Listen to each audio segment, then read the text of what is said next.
daughters are great. And we know that in this great country of ours, and I will say it, every life matters in America.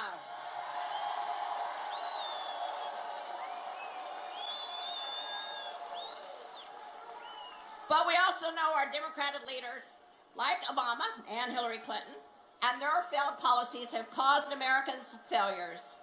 And the only way that we will ever make America great again is by electing men and women who put country before self. And the man at the top of our ticket for president, that man, Donald J. Trump, will make America great again.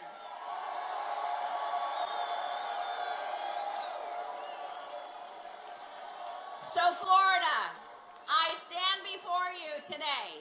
Florida, we need you. Broward County, my friends, we need you. We need you. We need your work. We need your commitment. We need your patriotism. We need you to stand up and be the messenger to save America for the next generation. If you are not registered to vote, get registered. And if you are, and I'll tell you, we're registering voters right here. And if you are registered to vote, check and make sure that everything is fine with the supervised election so you can vote. Florida is a no-excuse absentee ballot state. Plus, we have early voting. Consider one of those options because you never know what can happen on Election Day. And if you have vacation days, use them to volunteer for Donald J. Trump, and let's get the vote out. My fellow Floridians, as the daughters, as the sons of liberty, are you ready to make America great again?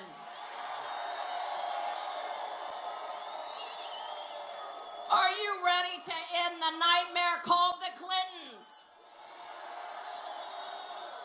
Are you ready to elect Donald J. Trump as the next president of the United States? If so, roll up those sleeves. Let's get to work. Let's save America for the next generation. And together, let's make America great again. God bless each of you. God bless our proud military men, women, and families. And may God always bless this special place we call our home, our United States of America. Godspeed on our journey together, and let's go.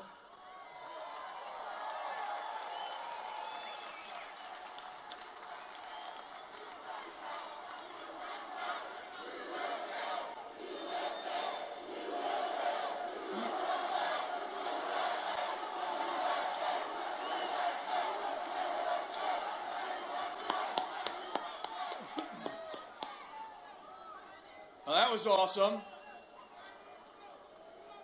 All right, are you ready? I have a couple of people here I really don't need to introduce. I'm going to ask them to kind of slip up here a little bit. Miss Diamond and Silk, please, will you come forward?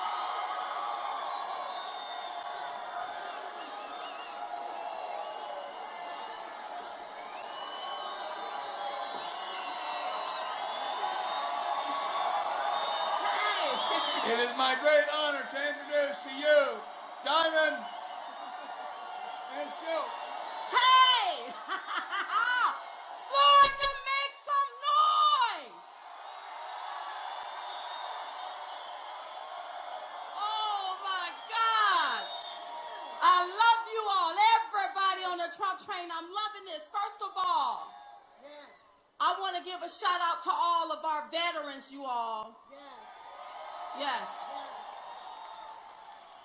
And all of our police officers, the one that protect and serve us. Thank you.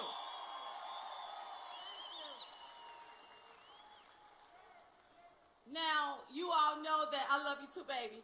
You know that sometimes Diamond have to get some stuff off of her chest. Yes.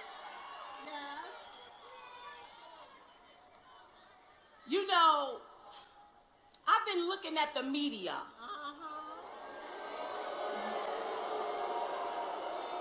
Don't worry, I got this, y'all. We got this.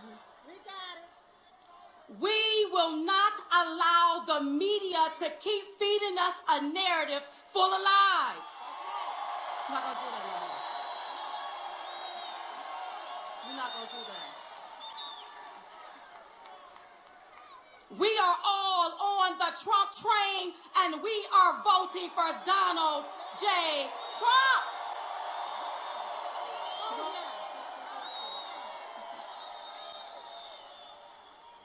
And I just want to say to some in the Republican Party, we call them the elites, some of the elites in the Republican Party, you know, Donald Trump has already extended an olive branch to unite the party. Yes.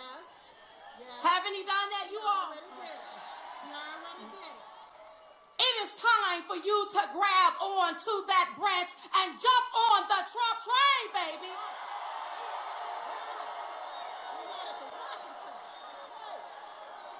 Or you can get the hell out of the way because we are on our way to Washington, D.C. What?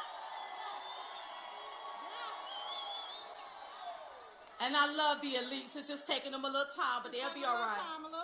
Now, also, I want to clear myself to these 50 GOP national security experts that signed off on this open letter. Don't worry about it. I got this, y'all. We got it. Let me be very, very clear. Donald J. Trump has never risked our national security. Never. But old crooked Hillary has. She has.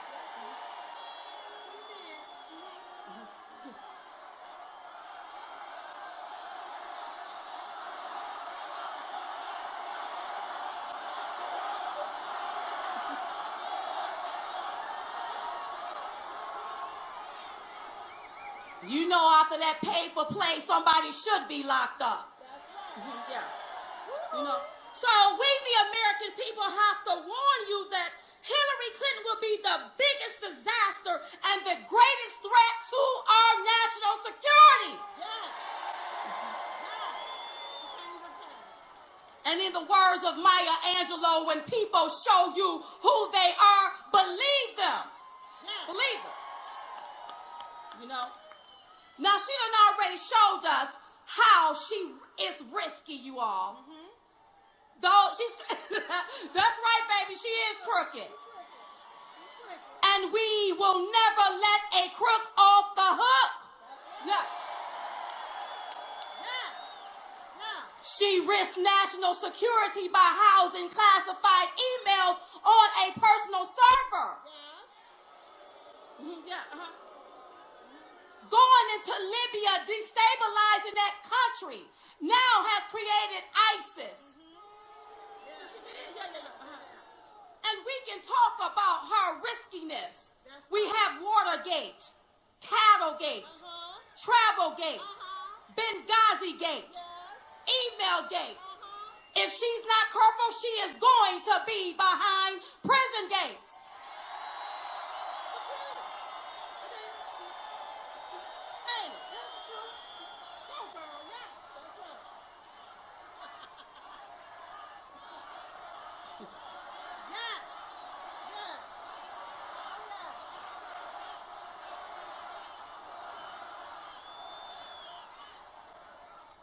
And you know, I have to say this here.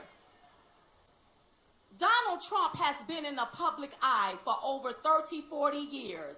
And not one time have anybody started calling him out of his name until he started running against these damn Democrats. That's right. That's about right. Yeah.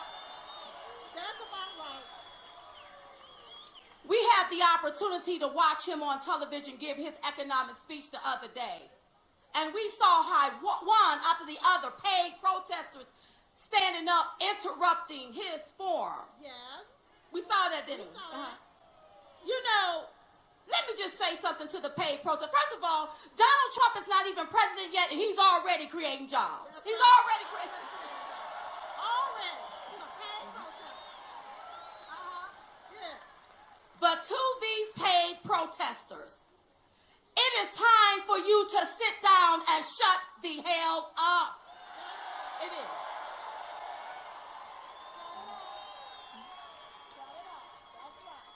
If you want to protest something, how about going up there to D.C. and protesting at that White House about that $400 million that was sent to Iran?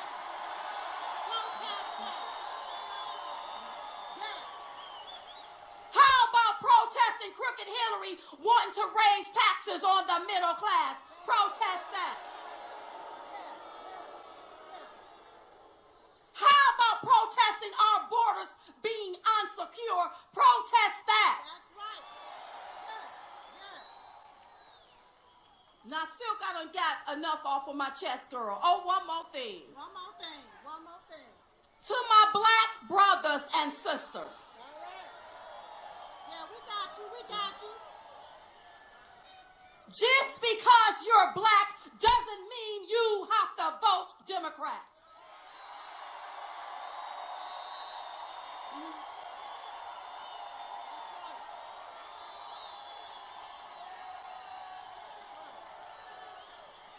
You can come off of that Democratic plantation. You can. You don't need anyone. Thank you, baby. You don't need anyone feeding you a narrative. You don't.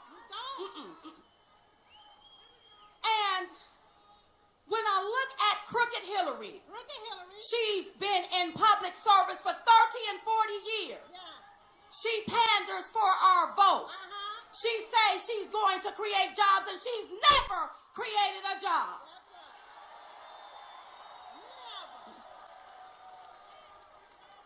To my black brothers and sisters, we cannot allow her to fool us and lure us in with a bottle of hot sauce. Running around doing the nay-nay.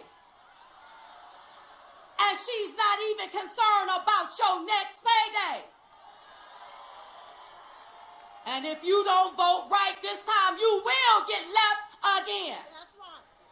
Now, I done got that off my chest. Silk, you got something you want to say, girl?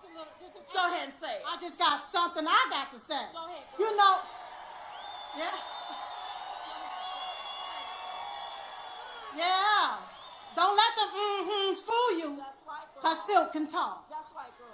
It really amazes me how Hillary Clinton was born in Chicago, Illinois. And Obama is from Chicago, Illinois. And neither one of them has reached back to help their own city.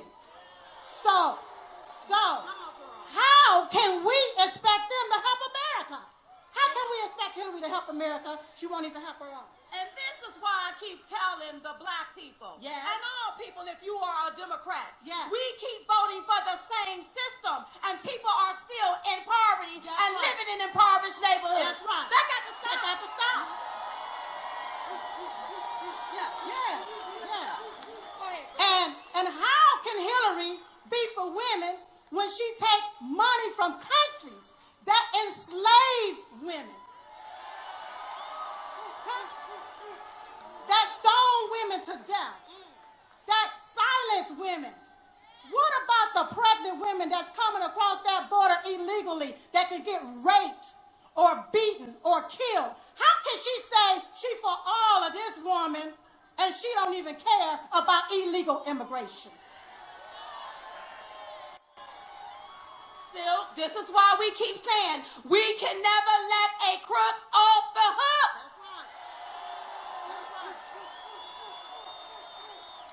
I'm almost finished. Go ahead, girl. You know,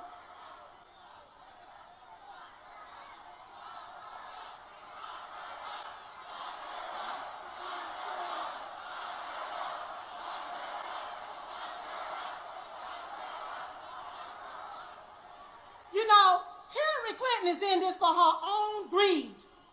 Because if she wasn't, what about that $6 billion that's missing when she was Secretary of State? Hello? They're not going to talk about that. They're not going to talk about that, girl. Or what about the $100 million that the Clinton Foundation raised? For a hospital that was never built. They're not going to talk about that. Where the money at, Hillary? Where the money at? She don't know where the money is. Yeah.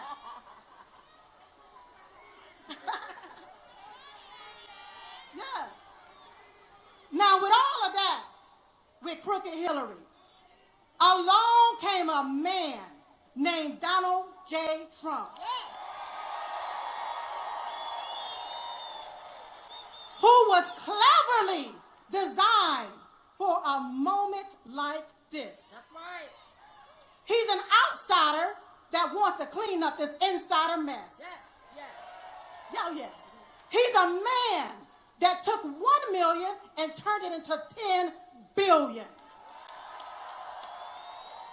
Now, I like this part. He's a man that signs the front of the checks, not the back. And at this time, we have to all come together and know that Donald J. Trump is the man that's going to get the job done. So come November 8th, you want to make sure you vote for Donald J. Trump.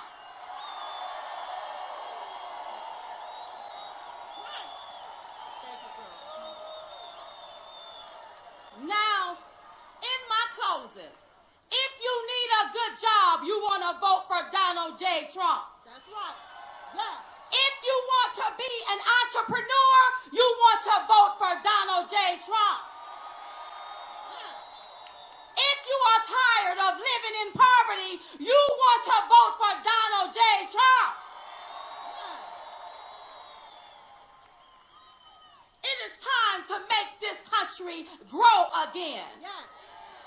It is time to make this country strong again. Yeah.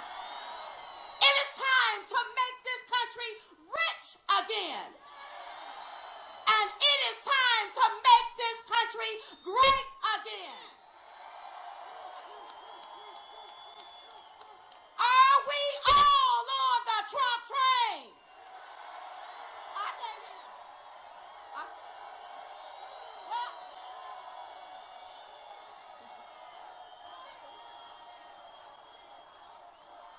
I said, are we all on the Trump train?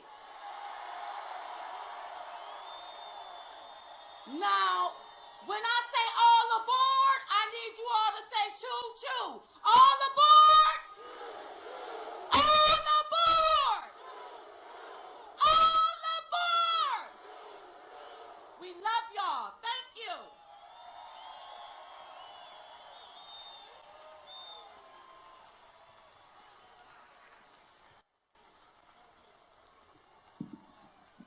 Ladies and gentlemen, we all know that as President of the United States, his lifelong defense of the right of free speech in America.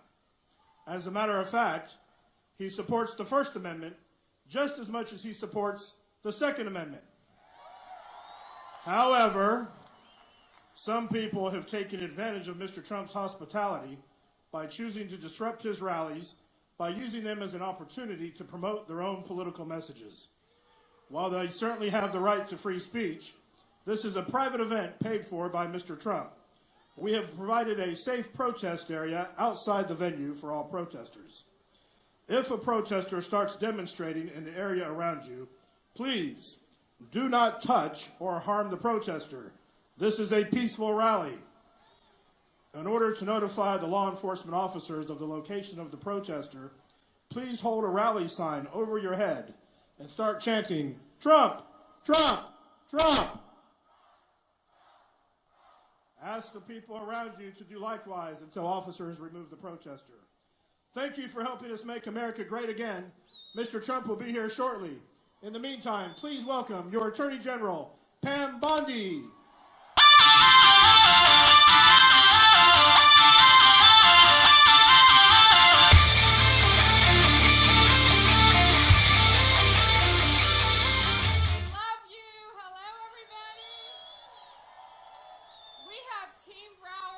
Tonight, and I think this is Trump country. So, for more than 7 years, we've all watched from the sidelines as D.C. has become a cauldron of broken promises. Led a cesspool, as sure as a cesspool, led by a president and a former Secretary of State, unmoved by criticism, undeterred by questions, and unmitigated in assaulting our constitutional rights. For more than 7 years, our national debt has risen to, this is unreal, $19.2 trillion. Well, it gets worse. More than every other American president in modern history combined. That's unreal. For more than 7 years, we've seen our friends in the world question our commitment. And we've seen our enemies challenge our resolve. For more than 7 years, and I know this, Obamacare has devastated our health care, our businesses, and the EPA has threatened our jobs.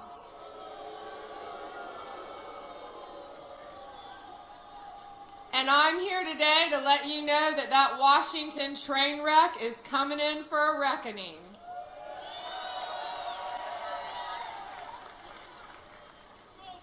Because they are about to become face to face with a leader who doesn't trade in politics, but what does he do? He excels at winning.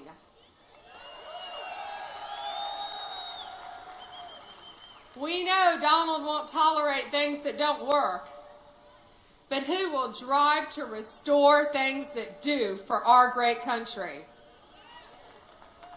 He is direct and honest to a fault, if you ask the media. He doesn't calculate what people want to hear, but he rather tells us what we need to hear. And what we need to do to pull together to make America great again. Well, Donald Trump is all those things and way more than Hillary Clinton can handle this November. Are you all excited about the debate?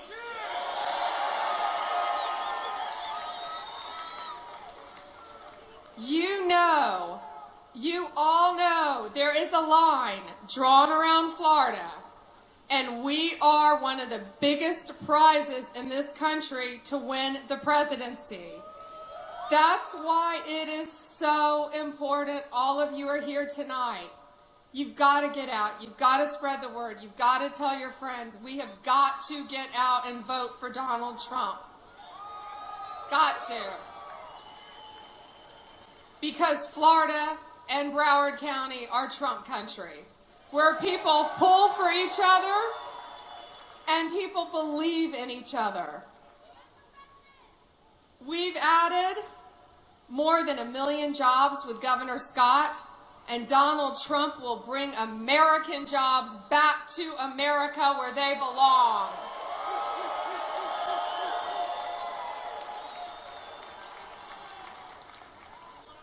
I've seen it firsthand. Donald Trump supports and cares about our veterans and our men and women in uniform, all of our first responders. Thank you for what you all do to protect us in this country.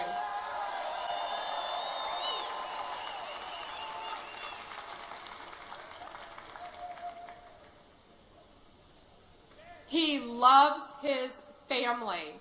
He is admired by his coworkers, and he is valued by his friends. And he will not settle for America being second best.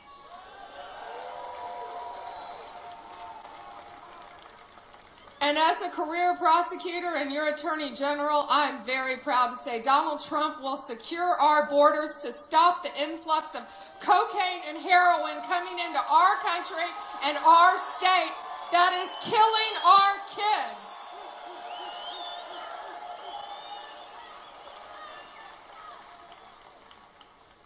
He will improve our trade policies, and he will secure peace through strength, not weakness.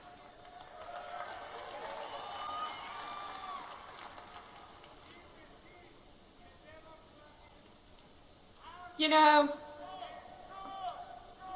7 years,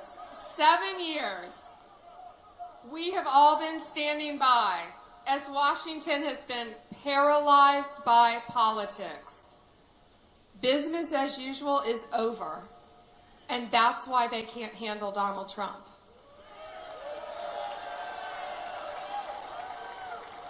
We are not scared to say that we live in a world threatened by terrorism and terrorists.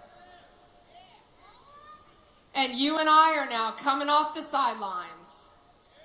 And if anyone in this country questions why you should vote for Donald Trump, I have 2 words for them: Supreme Court.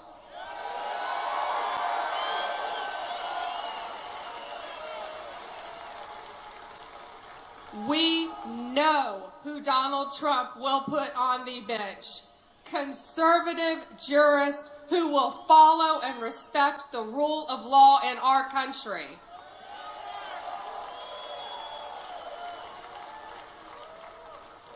And sadly, we know exactly who Hillary Clinton will put on the bench. And frankly, I am sick and tired of suing the President of the United States. If we want to see America lead again, there is only one choice in this country, and that is Donald J. Trump for President of the United States of America. Mr. Trump will be out to speak with you very shortly, and I know he can't wait to see all of you. Thank you for being here tonight. God bless you, God bless the Trump family, and God bless America. Thank you. Thank you, Broward.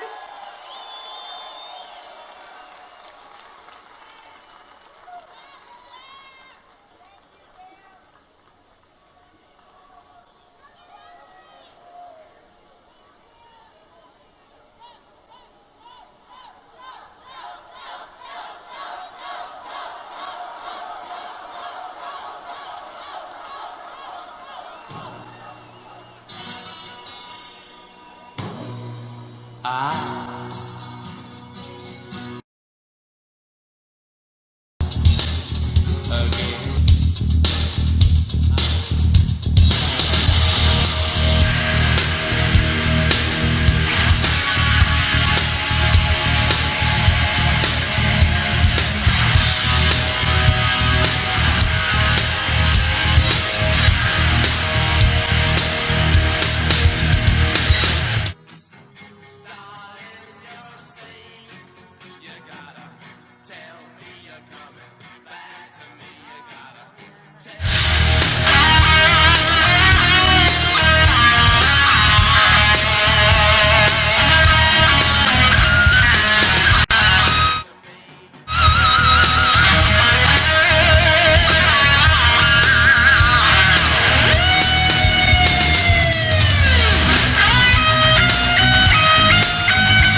Hillary Clinton, who left America in harm's way in Benghazi.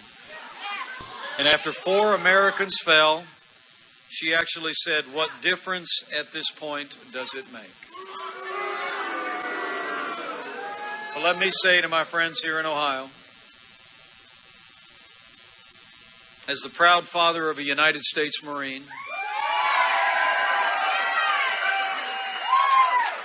anyone who said that, anyone who did that, should be disqualified from ever serving as Commander-in-Chief of the Armed Forces of the United States of America.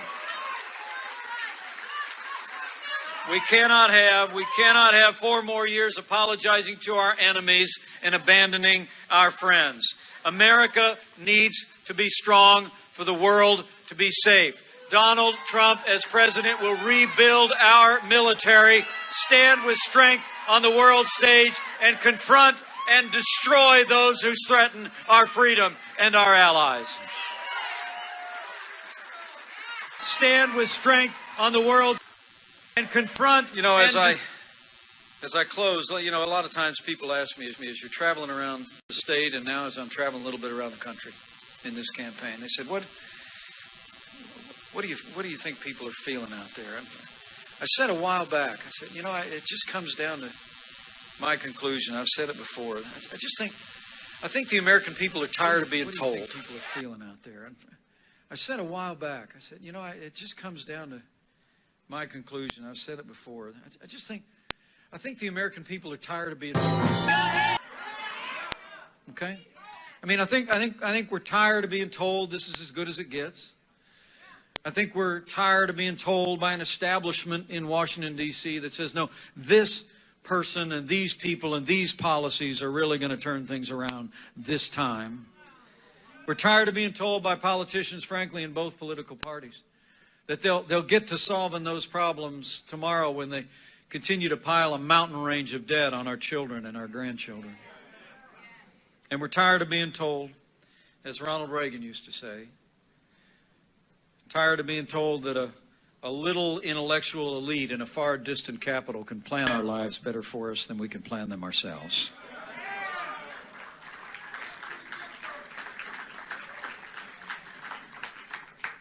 And as this election approaches, it's important to remember in that vein, while we're choosing a president for the next 4 years, that next president is likely going to set the course for the Supreme Court of the United States for the next 40 years. And we ought to think very carefully about that. Those of us who believe in the Constitution of the United States, in limited government,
Hillary Clinton actually said that was a terrible decision.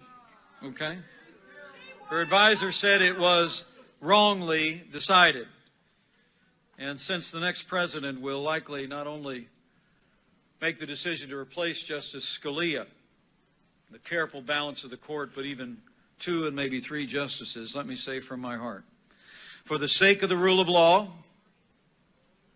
for the sake of the sanctity of life, for the sake of our Second Amendment to the Constitution, for the sake of all of our God-given liberties, let's decide here and now, Ohio, that the next president making appointments to the Supreme Court of the United States will be President Donald Trump.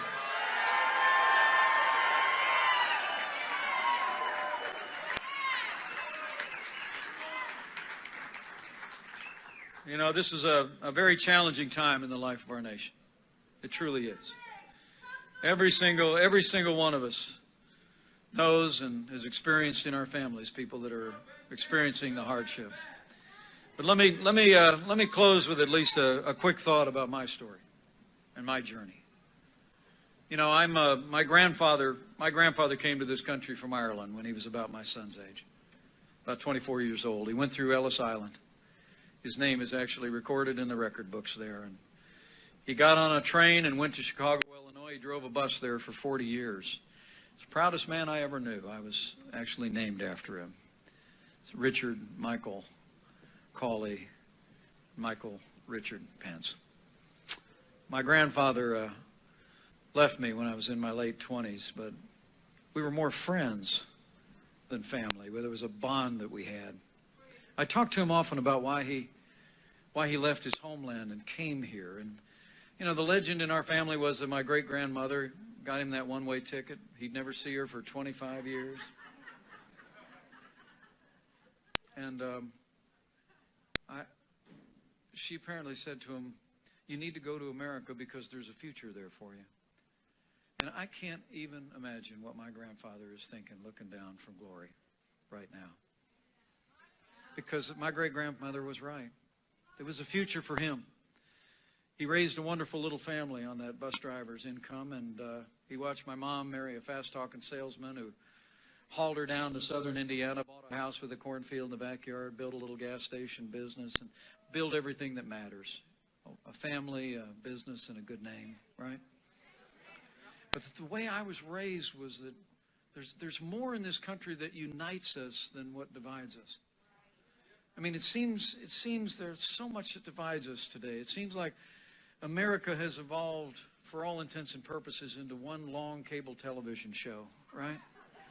Got somebody over here and somebody over there. But the truth of the matter is, I believe the overwhelming support that we're seeing for Donald Trump's vision to make America great again, appealing not just to Republicans and independents, but many Democrats all across this country, is because what unites us is always larger and broader and stronger than what will ever divide us in America.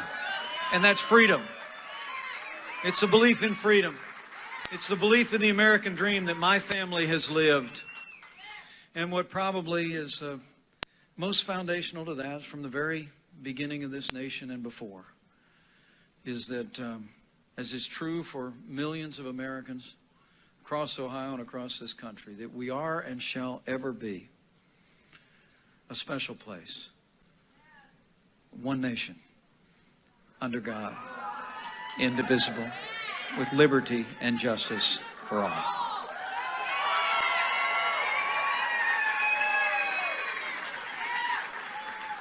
And that's what we're fighting for. We're really fighting for an America that believes in a boundless future again. When Donald Trump talks about making America great again, he's a man that's made things great throughout his life. I mean, his grandfather immigrated to this country. His father was a self-made man, and he built on that in his life. Very similar to my story, other than a lot of zeros. But the truth of the matter is, both of us have had privileges we could have never imagined. But we've also been raised with the conviction that to whom much is given, much will be required.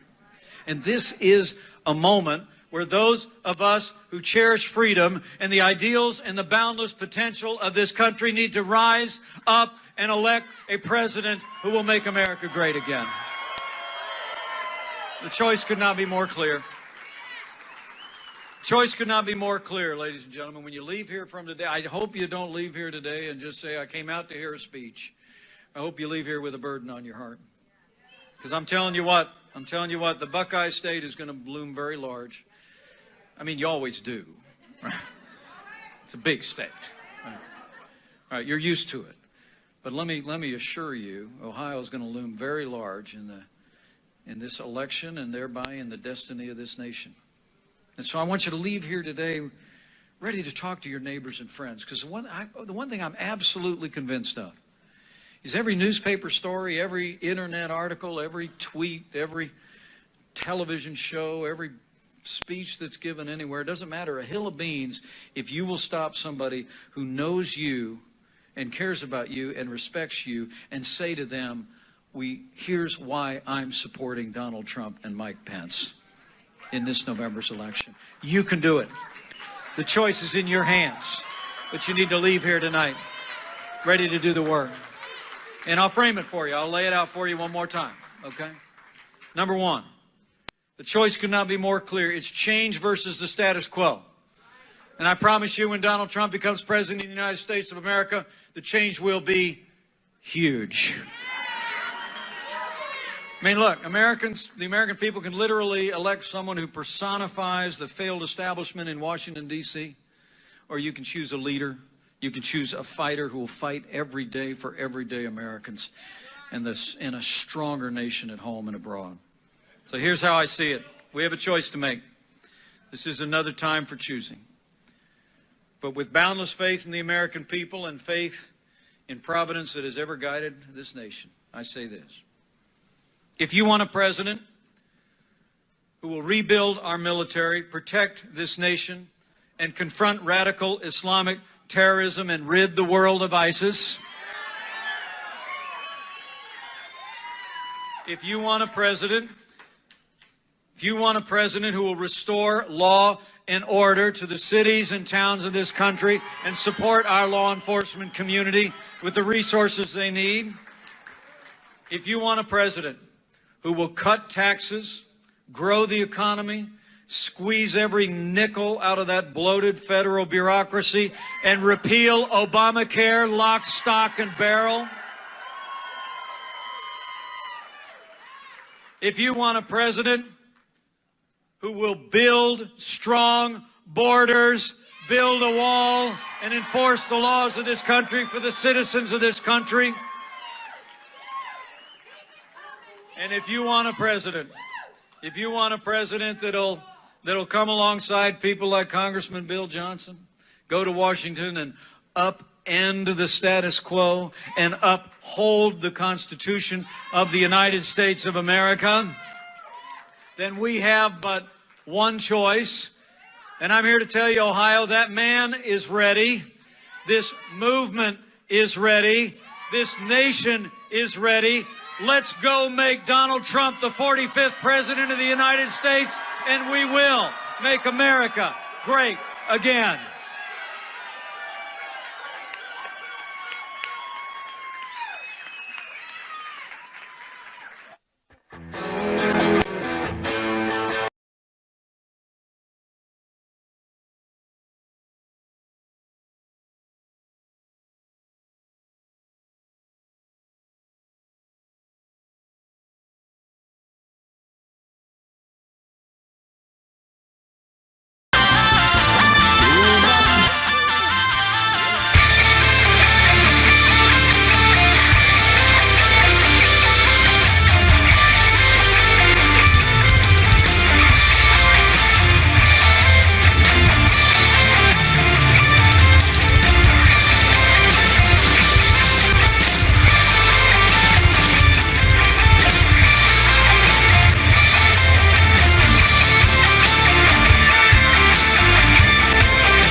How are we all doing tonight, Florida? You know, it's always so exciting when we get to come to this state where the primary really took off in a major way. And, of course, this is Donald Trump's second home that he loves so much here in Florida. And I believe that it is going to be the state of Florida that sends Donald J. Trump to the White House.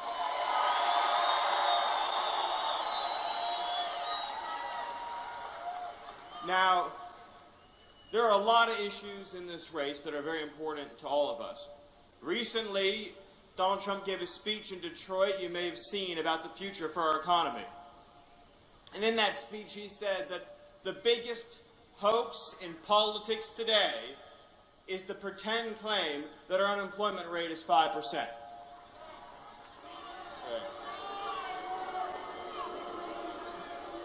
I mean, 5%, folks. Let's think about this. So we've got 94 million Americans outside the labor force.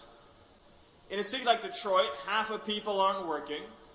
Nearly 1 in 4 people between the ages of 25 and 54 are not employed. 58% of African American youth don't have jobs. You have 40% underemployment for recent college graduates. And on I could go. You've seen another 12 million people added to the food stamp rolls under Obama, but the unemployment rate is 5%. Right? It is part of the machine, folks.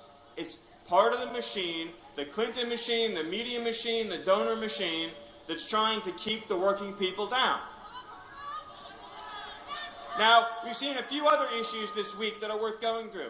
Now, how many of you have seen the headline today that the FBI wanted to investigate the Clinton Foundation, but Obama's DOJ said no? You've seen this, right? Now,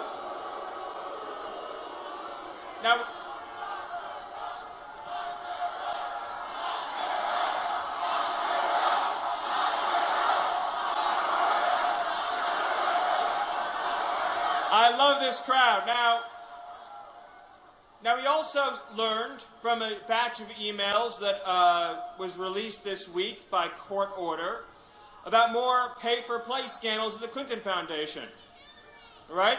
And so the way it works is you give money to the Clinton Foundation, or you give money for speaking fees to Bill, and then you get whatever you want. The world's your oyster. If you have enough money, if you own a big bank, you get whatever you want from the Clintons. And you know, folks, you see a lot of rhetoric. You see a lot of rhetoric in these races. But you know what doesn't lie? Money doesn't lie. And all the folks who've been driving this country into the ground are opening up their wallets to give to Hillary Clinton. They know the truth, which is that they own her decisions, and if she goes into the White House, they're going to own this country. Yep. Now, we'll never really know the full extent of Hillary's corruption, because she deleted those 30,000 emails, right? Now, let me ask you a question. It's a very simple question, but you won't see it asked very often. Do innocent people delete 30,000 emails? Do innocent people burn evidence? No. Innocent people don't. The reality is that people who delete 30,000 emails, destroy the evidence, wipe the server, melt it all down, are people who are guilty as sin. And I have a feeling, folks,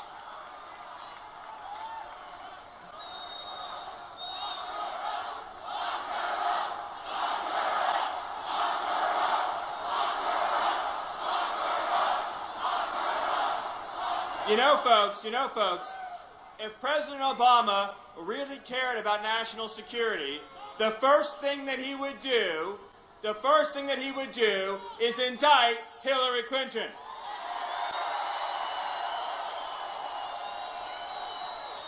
You know, I have a feeling, folks, I don't think that the good and decent people of this country are going to put into the White House a person who sells favors for cash as Secretary of State, who illegally stores their email on a private server, putting at risk the lives of every person in this country and the lives of every person overseas who is helping this country.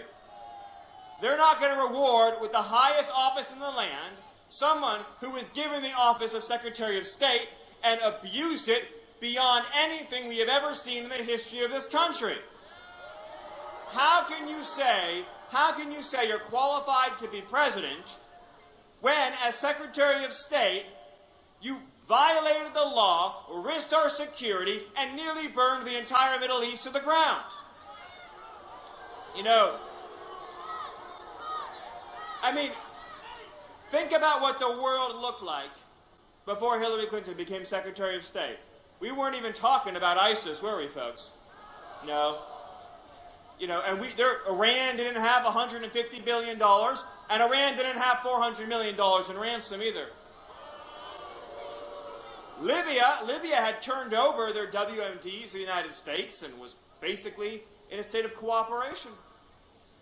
You had Iraq beginning to become a bit more stable. And of course, Syria wasn't torn and engulfed and suffering in this brutal, awful, terrible civil war. Hillary Clinton's record really, I would argue, makes her the worst Secretary of State in the history of this country. And there's a lot of young people out there who want to have hope in the future. They dream of a future where we're not mired in these horrible wars, where terrorism isn't spreading across the world, where people don't have to live in fear, whether it be fear of poverty, or fear of violent crime, or fear of terror. But all Hillary Clinton will deliver for this country is more terrorism, more crime, more war, more poverty, more suffering. You know, and frankly, folks, that's one reason why I think that Jill Stein is actually going to get a lot of Hillary Clinton's votes. Because I don't think that the Democrat base is going to vote for pro-war, pro-Wall Street, pro-TPP Hillary Clinton. And I will tell you this, though.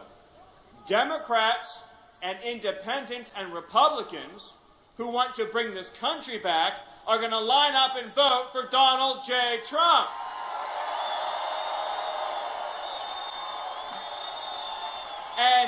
And let me tell you what they're going to get when they vote for Donald J. Trump. Let me list a few things. One, you're going to get a tax policy that's going to let you keep more of your hard-earned money. You're going to get an end to a government that takes your money and wastes it like it means nothing. You're going to get a VA system that takes care of and protects our veterans. Yeah. You're going to get a president who's going to protect Social Security and Medicare and not let it be destroyed by an open border. You're going to have a president who's going to reform our regulations so young people with dreams can start a small business and create jobs in their community. You're going to have a president who's going to change our energy policy to unleash an American energy revolution that's going to make energy cheaper, that's going to make electricity cheaper, that's going to make our manufacturing more competitive because the price of energy will go down, and it's going to bring trillions of dollars in wealth into every community in this country. Let me tell you what else you're going to get. You elect Donald J. Trump, folks, and for the first time in your life, you're going to have a secure border. For the first time, folks, for the first time, the wait will be wondering, when will Washington do it? Because, folks, brick by brick, that wall is going to get built.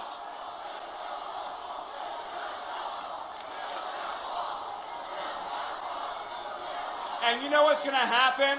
You know what's going to happen when he builds that wall? The drugs aren't going to come in and hurt our children anymore. The cartels aren't going to stream across and terrorize our communities anymore. Innocent people aren't going to be victimized horribly by human traffickers anymore. we're going to have a situation on our border that isn't mired in violence and chaos. We're going to have a border that is fitting the United States of America, a border that makes us proud of our country. That's noble, that's decent, that's compassionate. Let me tell you what else you're going to get when you vote for Donald J. Trump. You're going to get a trade policy that keeps jobs and wealth and opportunity right here in America. The TPP, the Trans-Pacific Partnership, that's not going to happen. NAFTA is going to get renegotiated. China is going to follow the rules. And American workers aren't going to be in a race to the bottom with countries that have no labor protections, no environmental protections, and that just drive down wages and reduce living standards right here in America. Folks, the American worker shouldn't have to compete unfairly with workers in foreign countries earning pennies a day, being subsidized by central governments, cheating, dumping products, manipulating their currencies. We need to have a rising standard of living in America. When Donald J. Trump says he's for America first, that means every single trade deal that goes onto his desk will face one test, and it's this test. Is this trade deal good for the American worker? You know, folks, it's not that complicated, or at least it shouldn't be, but our politicians in Washington just don't get it. They see the trade deal and they ask themselves, will it be good for China? Will it be good for Vietnam? Will it be good for Colombia? They never ask the simple question, will it be good for the people in this room? But Donald J. Trump will never, ever, ever forget who he works for, and he works for all of you. He has no special interest but the people in this room. And most importantly, folks, most importantly, Donald J. Trump wants to make sure that every American child today can grow up in a country where their needs come first, where their hopes and dreams can be realized, where they can live free from the scourge of crime, free from the horrors of terrorism, and liberated from a political system that today serves only the wealthy and the powerful. When Donald J. Trump's elected president, folks, every kid in America, including the kid in the poorest community with the least money, will have their needs put equal to the needs of every single powerful lobbyist in Washington, D.C. It doesn't matter if you have a penny to your name or if you're Warren Buffett. It doesn't matter. If you're an American and Donald Trump is president, he's not going to ask you how much is in your bank account. He's going to ask you, are you an American citizen? Because if you are, I'm going to fight for you. Again, we shouldn't even have to be in this situation.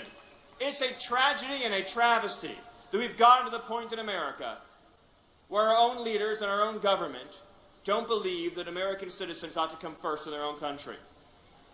Where they allow trade deals and economic deals and immigration deals to reduce the standard of living for Americans, to put Americans last in line, whether it be last in line for college or last in line for a job or last in line for security. On the first day of Donald J. Trump's presidency, you're going to be in the front of the line again. And so, folks, in closing, I'm going to ask you one more question, and it's a simple question. But I want you to answer it with such force, with such strength, and with such volume that crooked Hillary can hear you. And the question is this: are you ready to give your last ounce of strength to send Donald J. Trump to the White House? God bless you, God bless this state, and God bless the United States of America. Thank you.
state of Arkansas, Mike Huckabee.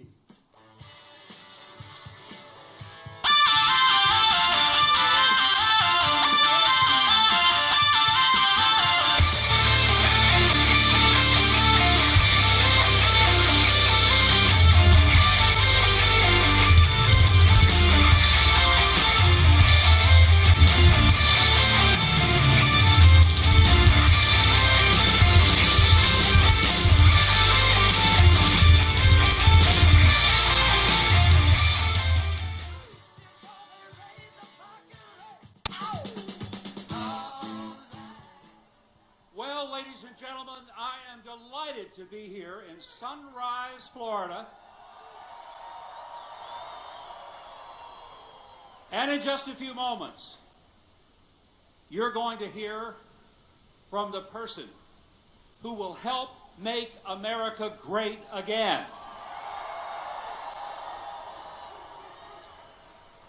Folks, I have known Donald Trump over the last few years. Unfortunately, I got to know him real well during the primary. I am one of those 17 people that was eviscerated by Mr. Trump. But I'm here tonight because here's what I know. Donald Trump will be the kind of president that will fight for men and women who have been forgotten by the elitists in Washington and the people who have failed us in every respect. Many of you in this room tonight know that the financial community has failed you. You know that the media has failed you.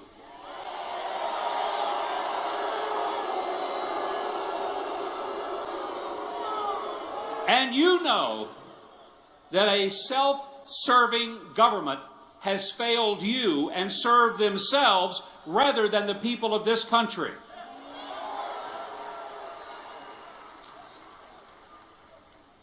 But I know Donald Trump, but I know the Clintons even better.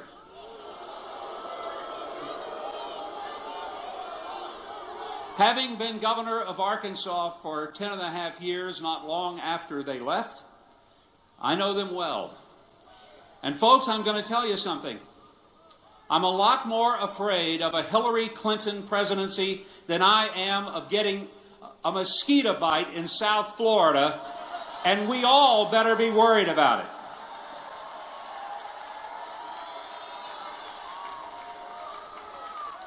Let me say, this is a very simple thing, and sometimes people who are claiming to be Republican act like, well, I'm not sure I'm going to vote for Mr. Trump.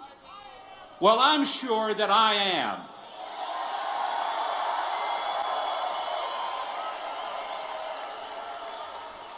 This is not a heavy lift or a hard decision for me, because I know this.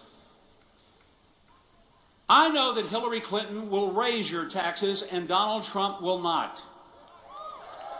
I know that Hillary Clinton will not protect religious liberty, and I know Donald Trump will.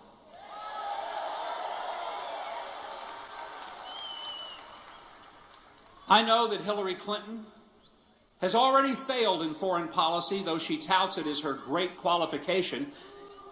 But you can't push enough reset buttons to make up for the repeated failures that she has had with President Obama, and it's time for someone to stand forth as the American president that the leaders of foreign countries will respect and, if necessary, fear, but they won't run over like we've been run over for the past 8 years.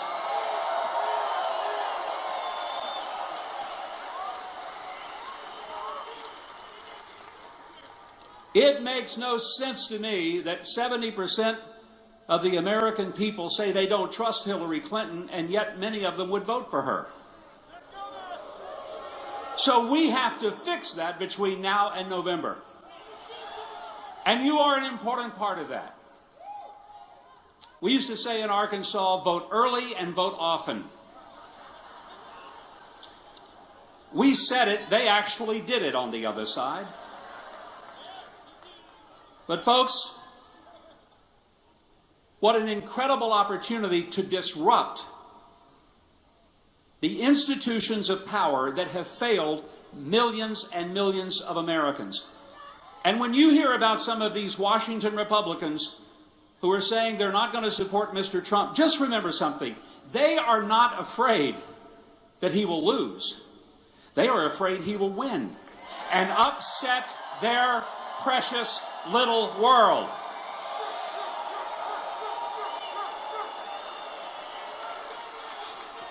I'm here tonight because I'm very proud to stand on this stage and have the honor of introducing to you the next President of the United States of America, Donald J. Trump.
What a crowd!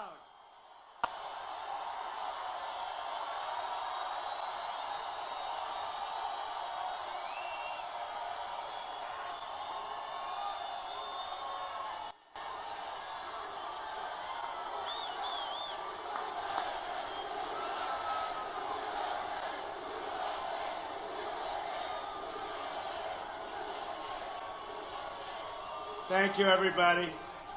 First of all, thank you, Mike Huckabee. What a great guy. He's coming with us. I'll tell you, we'll go to Washington. He's coming with us. We have some great people.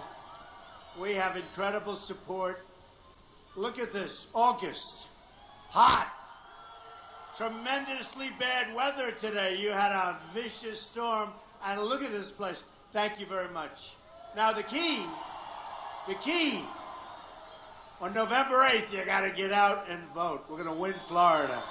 We're going to win Florida. Big. We're going to win. So, I want to thank Mike, fantastic guy. I want to thank Governor Rick Scott, who has been so supportive. He has been so unbelievably supportive, and he's done really an incredible job as governor. I want to thank Pam Bondi. She is an incredible, incredible woman. She's done an incredible job for Florida and never stops working, never stops fighting for you. Very, very exceptional person. So, Pam, I want to thank Pam. Okay? I want to thank Pam. Thank you, Pam. I want to thank our volunteers. We have such great volunteers. Right? Look at all the volunteers. We have a lot of volunteers. And Karen, where is Karen? She's around here someplace. Karen, great. Thank you very much. Fantastic job. So we had a lot of luck. We'll call it luck. We want to be nice, so we're going to call it luck. But we had a great success in Florida during the primaries. A great, great success. You know, it was a winner take all. And I was very upset when I heard that, because we had Marco, who we're totally supporting, as you know, and he's totally supporting us. And we had Jeb, who was a governor and a successful governor for 8 years. And when they said, that's okay. When they said, we had the two of them, and it's winner take all, I said, how can we possibly win Florida? But we won Florida, and we won it very good. So that was. So today we had a very, very big thing going on all over this country, and it's called Pay for Play. You saw this. New emails come out. New emails. How do you think Hillary would feel if emails were never invented? Would she be happy? That's like a truth serum. Truth serum.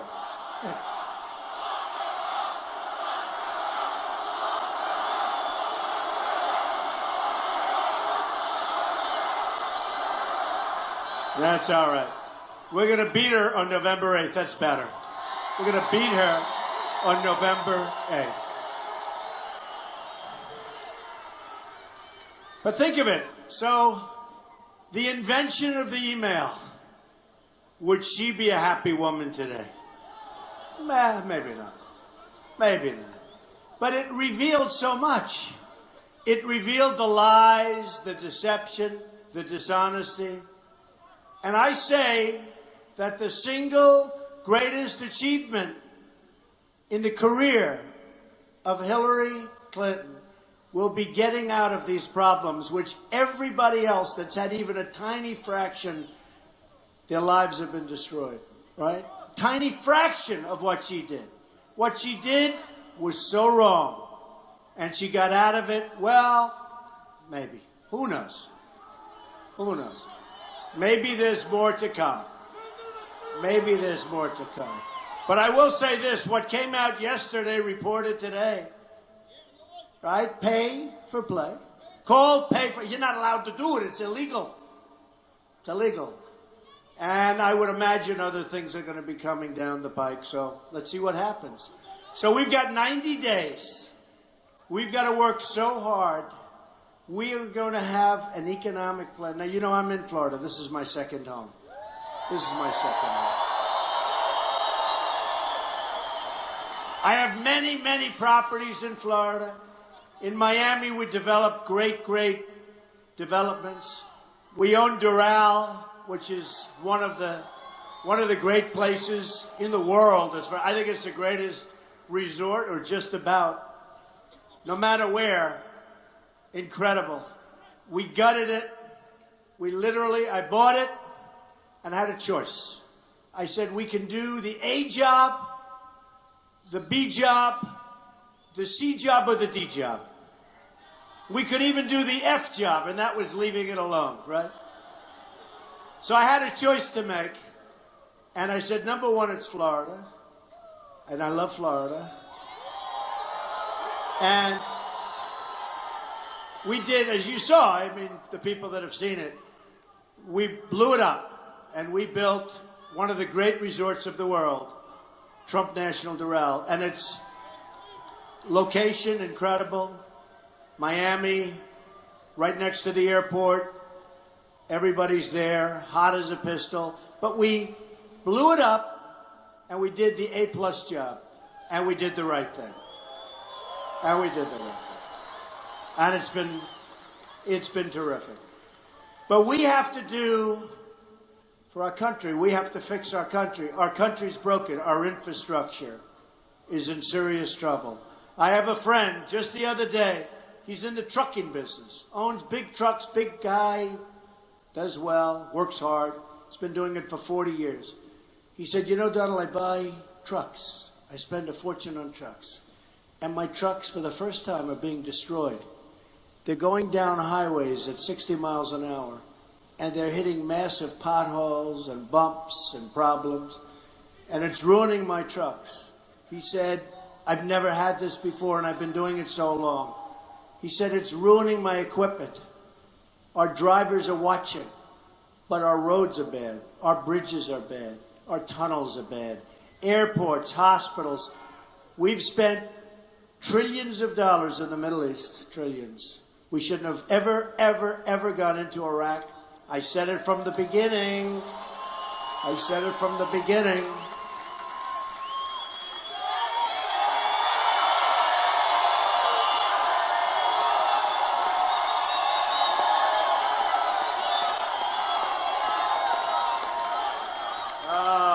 I said you're going to destabilize the Middle East, and we did.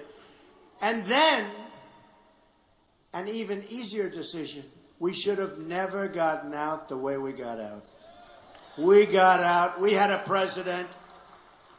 We had a president who decided he'd announce a date, and he was going to get out by that date.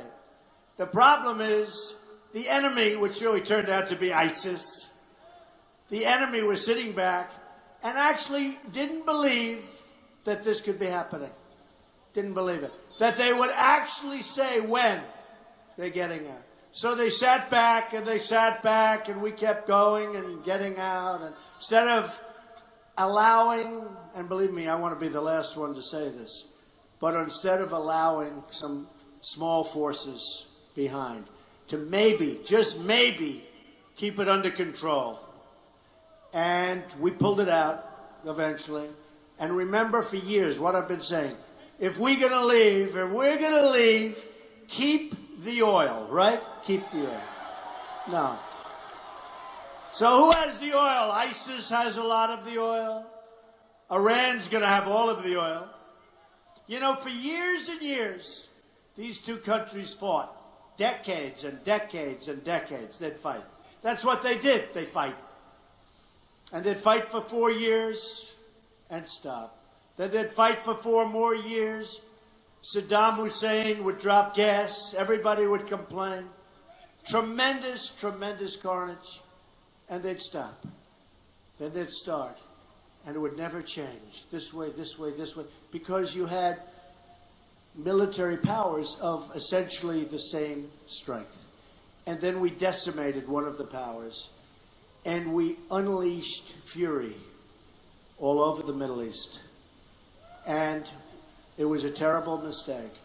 And then Obama came in, and normally you want to clean up. He made a bigger mess out of it. He made such a mess. And then you had Hillary with Libya. So sad. In fact, in many respects, you know, they honor President Obama. ISIS is honoring President Obama. He is the founder of ISIS. He's the founder of ISIS. Okay? He's the founder. He founded ISIS. And I would say the co-founder would be crooked Hillary Clinton. Co-founder. Crooked Hillary Clinton. And that's what it's about.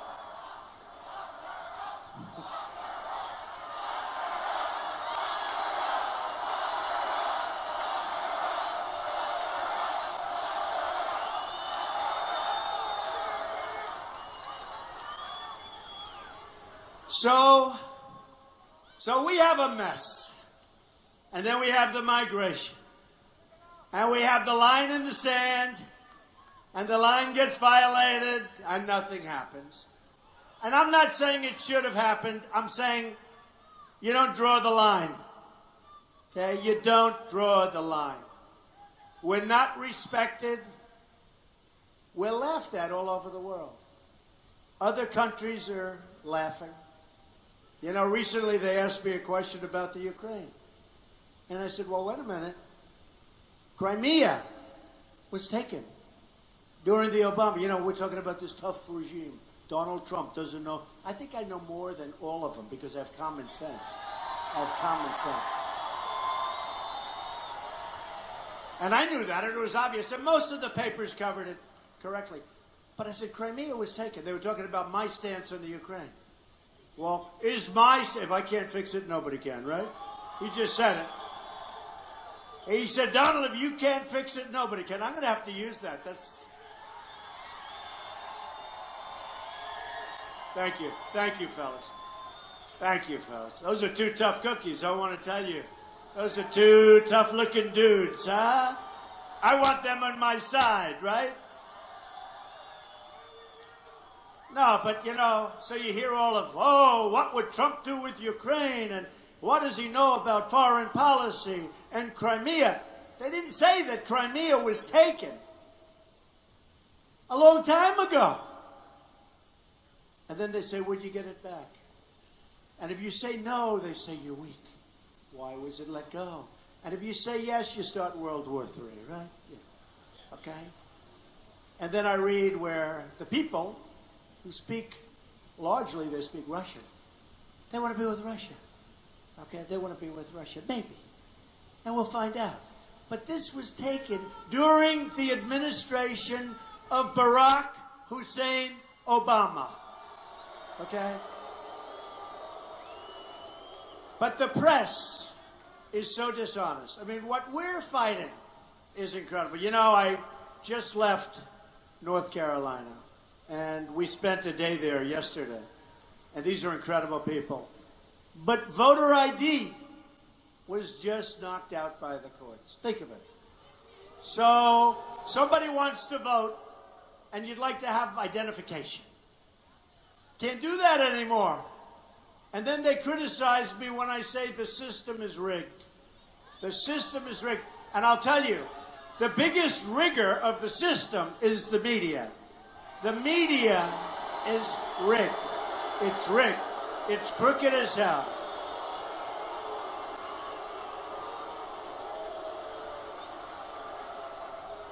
The media is unbelievably dishonest.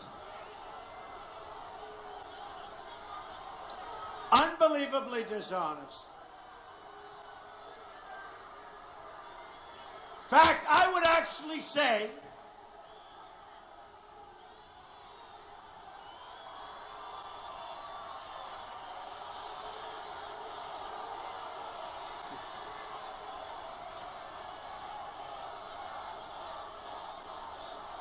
Thank you.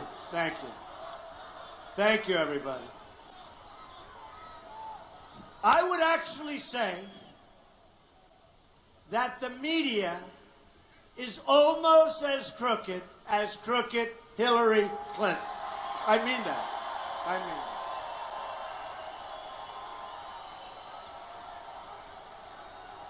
I mean, look at the way they covered that story yesterday. Was that disgusting? Was that disgusting? And by the way, we have our Second Amendment. We need our Second Amendment protected. Hillary Clinton wants to decimate our Second Amendment. Okay? Wants to decimate. We have to protect our Second Amendment, folks. It's under siege. It's under siege. It's a serious problem. It's under siege. We have a lot of serious problems. We have a lot of serious problems. But we have to protect our Second Amendment. In Orlando, we had a horrible, horrible situation. In San Bernardino, in so many places. Go outside of this country, in Paris, France, where they have the toughest gun laws in the world, according to many. 130 people killed. Look at Nice. Look at what's going on. Radical Islamic terrorism. And people don't like saying that. Our president refuses to use the term.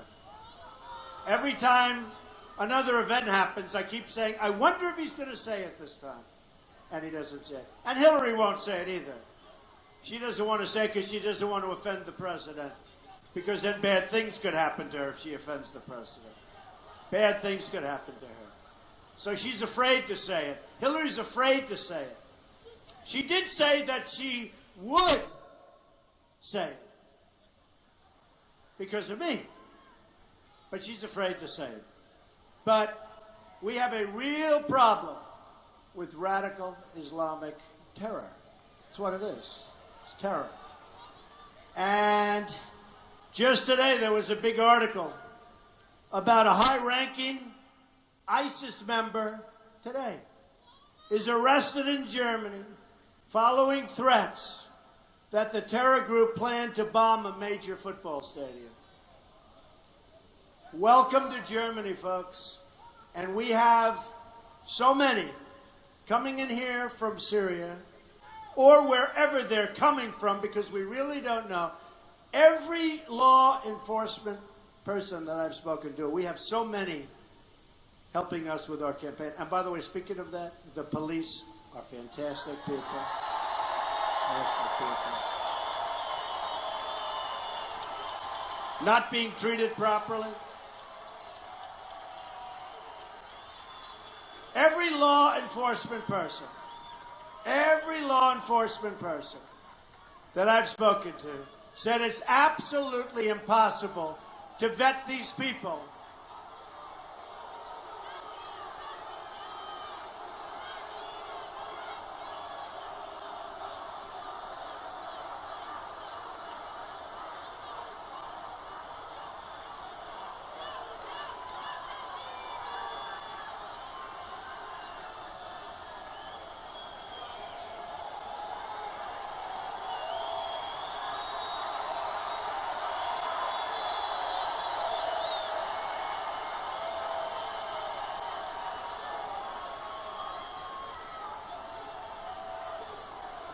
Is there any place better than a Trump rally or more fun?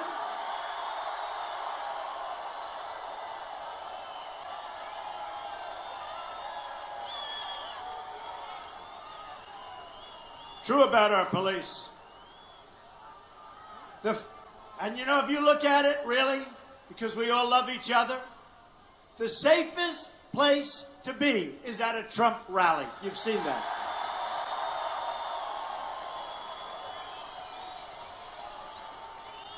So we're going to get elected. We're going to beat this woman.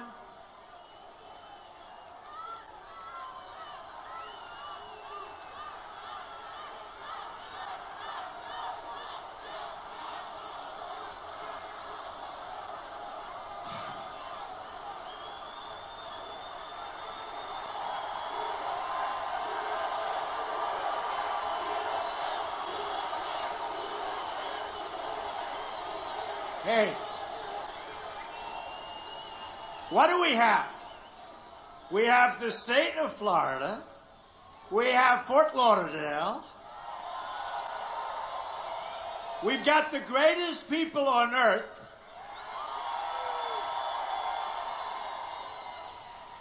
And we have a good messenger. I'm a messenger. I'm nothing more than a messenger. I'm a messenger for common sense. I'm a messenger for strengthening our depleted military. I'm a messenger for taking care of our vets who are being taken care of horribly. I'm a messenger for great health care. Obamacare will be repealed and replaced.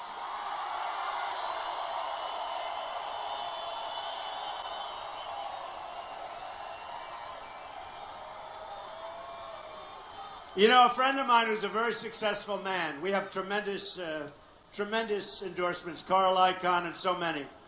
And he saw a rally very similar to this where we had a stadium that was incredible. And we had incredible people. And he said, how do you stand up in front of so many people without reading a script or without reading a teleprompter? How do you stand up and do that? And I said, you wouldn't believe it. It's easy. Because there's so much love in the room. It's incredible. It's incredible. There's love in the room. So much love. He still didn't believe me, but I mean it. There's so much love in the room that it's easy. It's easy. So we love you, everybody. We really do. And we're going to have and you know, it's been reported that the most loyal people are the supporters of Trump. And I believe that. I believe that. We've got every group imaginable. I think we have the smartest people. I think we have among the most successful people. I know we have the bikers. Boy, the bikers are amazing. The bikers. What about the bikers? We have an incredible group, Bikers for Trump, led by a fantastic guy and a number of fantastic people.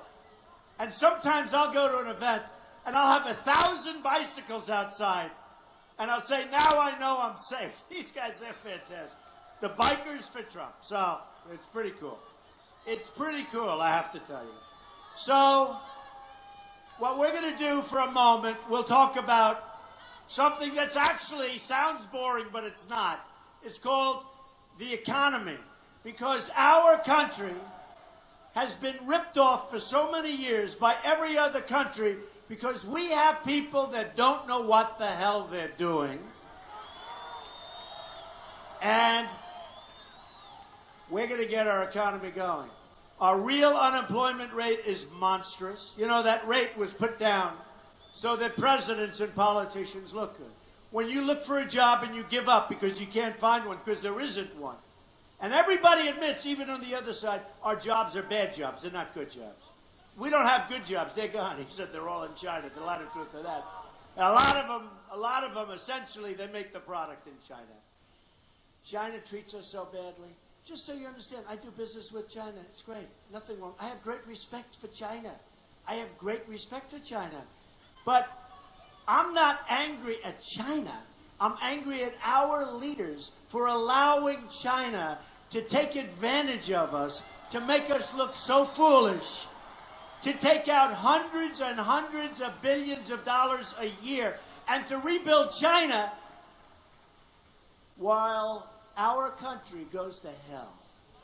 Okay? It's going to end. But we're going to make our economy zoom. You probably heard my speech the other day on the economy. Got good reviews. It got good reviews even by people that truly dislike me. Okay? That's a good sign. We're cutting taxes. Hillary Clinton is raising taxes. She's going to raise $1.3 trillion in taxes. Your taxes are going to go up. I'm cutting taxes. If I had one complaint from outsiders is saying, we're cutting taxes too much. But the truth is, that's going to bring jobs in. That's going to bring companies in. That's going to keep companies here so they don't move to Mexico and every other place you can think of. We're cutting taxes. Our economy is going to zoom. You watch. It's going to zoom. And we're cutting them for the middle class who have been treated so badly. And we're cutting them for corporations down to 15%. And the trillions, and that's a big cut, and the trillions of dollars that's outside of our country, it's trillions. That money, we're bringing a 10% tax where people can bring the money back in and companies can bring that money back in. They think it's $2.5 trillion. I think it could be $5 trillion. And it's going to come pouring back into our country. And it's going to be put to work. It's corporate inversion, folks. Companies are leaving our country, big, beautiful companies, firing thousands and thousands and thousands of people. And over the years, millions of people, thousands of companies. But companies are leaving to get their money because they can't get their money back in. Companies are leaving because taxes are too high. We're going to change it around. We're going to take companies in. You watch what happens. It's going to be, not since Ronald Reagan has there been anything like this. And you're going to be so proud of the end result. It's going to be great. But, additionally, we're not going to let our companies leave without consequence. So when we have a Carrier air conditioner, as an example, nice company, they want to leave Indianapolis, Indiana, which I like because I won that one in a landslide also. And Bobby Knight, the great Bobby Knight, was very instrumental. He's a great guy. But when we have Carrier Air Conditioning Company firing 1,400 of their people because they're going to go to Mexico, they're going to make air conditioners in Mexico, they're going to sell them across a now what will be a very, very strong border, okay? And they'll sell them in Indiana and all over the country. I'll tell them, I'm sorry, folks, those days are over. Don't forget, for years we've all watched, as our politicians said, we've got to find a solution to all these thousands and thousands of companies that are leaving. It's thousands. It's millions of jobs have left. They're going to all over. Mexico is unbelievable what's happened. I told this story over the last 2 weeks. A friend of mine, oh, we're going to build the wall. Don't worry about it. We'll talk about it. Don't worry. We'll build the wall. People like that wall. We're going to build the wall. Mexico's going to pay for the wall. Don't worry about it. Don't worry about it. They're going to pay for the wall. But a friend of mine, he's one of the biggest in the world at building plants. That's what he does. He builds plants, meaning automobile plants, computer plants, some of the biggest, some of the best, highly sophisticated guy, does great. I said to him, how are you doing? A few weeks ago. And this is better than going out to the Wharton School of Finance and getting people to do a report. This is better than going to Harvard and getting a report. This is the ultimate report. It takes you 2 minutes, you know the answer, and you don't have to spend millions of dollars, right? And you don't have to wait a year and a half, and by that time it's too late, right? So I said to my friend, the biggest, he's the biggest, or one of them, but he's a fantastic guy. He's doing incredible work. So I said, how is it going? He said, really great. I said, what does that mean? How's our country doing? Not great. Oh, well, how are you doing great? How are you doing great? He said, Donald, you have to see what's going on in Mexico. He said, I'm building plants. What's going on there, and he said this expression, is the 8th wonder of the world. The 8th wonder of the world. I said, Mexico. But our country, he said, it's all right, not great. But that's the 8th wonder of the world. You're sitting here right now, we're watching, we're all together, and right now we have companies that some of you people work for that are negotiating to move out of our country. And I've been watching. Hey, look at Ford, what they did. Look at so many companies moving to Mexico, moving to other places. But Mexico in particular, Mexico's going to end up being the car capital of the world. Ford, remember I've been talking about the $2 billion plant? I've been talking about it for 4 years, right? And I thought maybe by doing that, I talk them out. Guess what? They're doubling down. They're building more. They're expanding it. They're expanding it. So what does that mean for Michigan? It's a disaster. It's a disaster. When they make a car, we have to say, sorry, folks, sorry. We have to tax that car as it goes through our border. We have to tax that car. You can't fire our people. And one of two things are going to happen. One of two things. They're either going to stay, which is it, or we're going to make a fortune, okay? Either one is okay. They're either staying. Now, if I were in charge, if they put me in charge, let's say 3-4 years ago, Donald Trump is Secretary of not allowing businesses to leave our country. So I'm now in charge. And I've been reading for years, and you have too. The government gives low-interest loans. They give tax abatements. They give all sorts of things to keep companies. They don't keep anybody. Everybody leaves. So they make me Secretary of not allowing companies to leave the United States, okay? So they announce they're leaving. Some company announces he's leaving, he's going to Mexico. I call him, hey, how you doing, President? President of the company. I say, I'm Secretary of you-know-what. We better have a talk. Well, sir, we're leaving. I don't think it really makes sense to waste your time. Really? Really? You think that? No, we better talk. We better talk. And I explained to him that here's the story. We love you. We want you to move. You can move anywhere you want. You can go to another state. That we can't help. Compete with each other. That's fine. But when you start leaving us and going to a foreign country, and you start making your product, and it pours across the border, and there's no consequence for you whatsoever, those days are gone. So here's the story, folks. When we say that when your product comes across the border, and don't forget, I was endorsed by 16,500 Border Patrol agents, tough, smart, first time ever. First time they've ever endorsed anybody. Sheriff Joe Arpaio from Arizona. Great guy. Nobody knows the border better than I think he's been on the border for like 50 years. So I understand. And I understand what's going on. And they understand. That's why they endorse me. By the way, the Border Patrol agents have never done 16,500. They've never done it before. So when I say that when you make your product, if you leave, we want you to stay, but if you leave, you can have a 35% tax to pay as your product crosses our now very strong border. I would guarantee you, I hate to say 100% because 100% sounds foolish, right? But very close to 100% of the companies that I would speak to would not move. They may leave that state. They may even leave Florida for another state, although nobody leaves Florida. We love Florida, right? But they may leave Florida, or they may leave another state and come to Florida. And that's all up to you folks, okay? Give them a great deal. But they can't leave our country, fire all their employees, make their product, sell it across the border tax-free.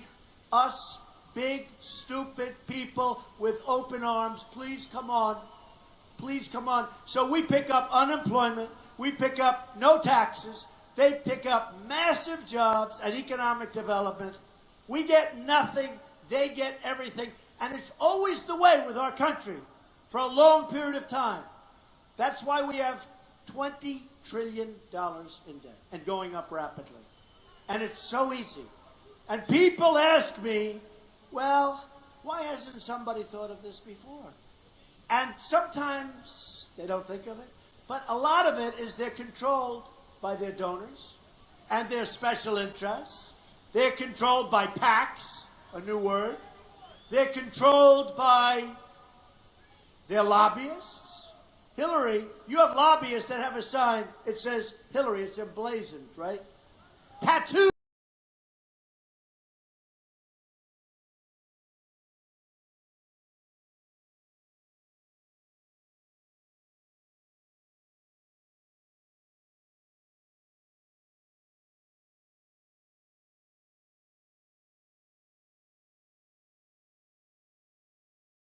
It's said, and I said to myself, I came in first place and spent the least. Somebody else came in last and spent the most.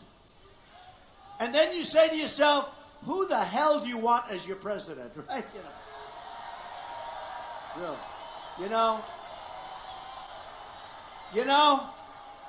In the old days, it was great if you spent the least and had the smallest payroll, and you were number one, right? So the other day there was a story that Hillary Clinton has spent millions and millions of dollars with hedge fund people. She's taken in $48 million. I've taken, and I'm raising money for the Republican Party and the RNC, Republican National Committee. Reince-Priebus, good guy, very good guy. But I'm taking in money. But I'm spending money for myself. Okay, I'm spending money. So she took in, think of it, she took in $48 million as of like a couple of months ago. I took in 16,000. In fact, I'm trying to figure out who's the guy that gave me 16,000. Trying to figure it out. I was going to say nothing, and I was really just, because I said, find out how many hedge fund guys gave her money. Because I know a lot of them. And they don't give money because they're nice people. These are killers, folks. These people, they give money for a reason. These are not like, oh, gee, I think Hillary is so great. She looks so presidential. You see her walk into the stage. She looks presidential? I don't think so. I don't think so. I don't think so. I think I look presidential, to be honest with you.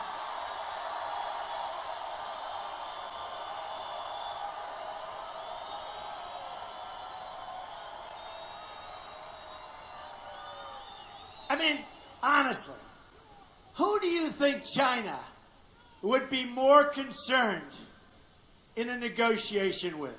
Trump or Hillary? Believe me. And I've made a lot of money in China. I've made a lot of money dealing with China. One of my buildings has the biggest bank in the world from China as a tenant. They just renewed their lease. I couldn't believe it. Okay, And I said, are you really renewing? I didn't, it's a great location, so I would have gotten somebody else. But honestly, they renewed their lease, and I said, why? I didn't want to get too much into it. I didn't want to say, why are you renewing? Because I have respect for China. I have respect for our leaders. I have such respect for the Chinese leaders in terms of how they can rip us off year after year after year. It's true. So I respect the Chinese leaders. I don't respect our leaders for allowing them to get away with it. Right? I don't respect that. But you know what I did? I did something a little bit different. I wanted to put some things down, but I don't want to go through the big deal of screens and hanging. Look at this place. It's this big arena. You can't really hang screens. So I said, let's do it the old-fashioned way. I'll do some cards, right? So I had some cards, right? Look.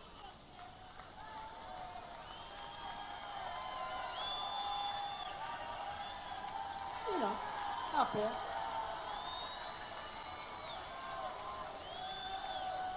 These countries, see? By the way, you think you have the best location, right? And you do in one way. But the people behind me, they're all on television. They're going to be famous. They're going to be famous. They're going to be famous. And by the way, speaking of that, wasn't it terrible when the father of the animal that killed the wonderful people in Orlando was sitting with a big smile on his face right behind Hillary Clinton? And by the way, including a lot of the people here, how many of you people know me? A lot of you people know me, right? When you get those seats, you sort of know the campaign. So when she said, well, we didn't know, he knew, they knew. But how did you like that picture? Him sitting, 49 people killed, other people will never, ever, ever be the same. And that guy is sitting back there. And of course he likes Hillary, because Hillary won't even say the words radical Islamic terrorism. Of course he likes. He has some past. But look at this. These are countries that donated in some form to Hillary Clinton and Bill Clinton. Saudi Arabia, 25 million. Oman, 5 million. Kuwait, 10 million. United Arab Emirates. Look, it's a very interesting situation. Look at some of these cards. We pick them up at random, right? What? Here's a beauty right here. Okay. You see what that is?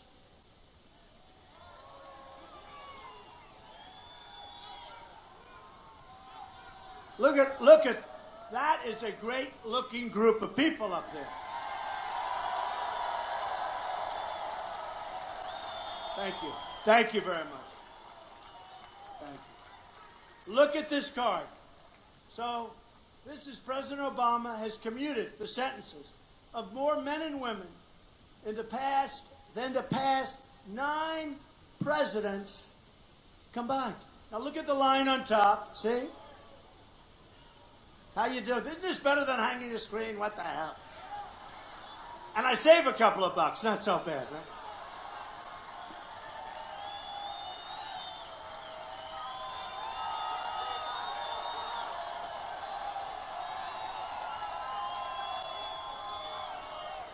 Look at that. I mean, look at the numbers there. 562. Bush was at 43. Clinton was a small amount, actually. Bush won 41. Reagan, very few. Even Carter, very few. Ford, very few. I mean, can you imagine it? Look. And these are, in many cases, hardened people. And they're out on the streets with you, folks. Enjoy your lives, folks. Enjoy your lives. Look at the line. Now look, isn't there just something wrong with that, in all fairness? We can all have our sensibilities, but isn't there something wrong with that? So that's another one. How's my card system working? All right.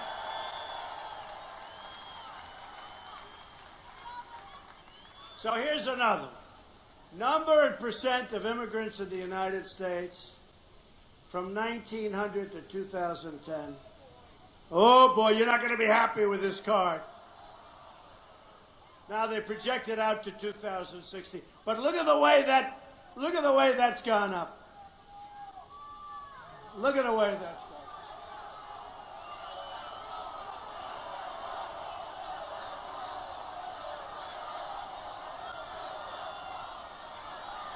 How stupid are we? How can we have leadership like this? Hopefully it won't happen much more. All right, here's a beauty. Here's a beauty. So, in 8 years, our national debt has doubled. It's going to more than double by the time it gets out. Look at that. It'll be at $20 trillion. Great job. Great job, Obama.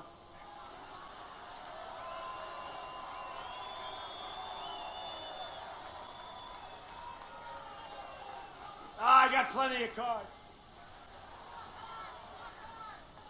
Oh, here's a beauty. Here's a beauty. You don't have to see it too well. It doesn't matter. All you have to do is look at the lines.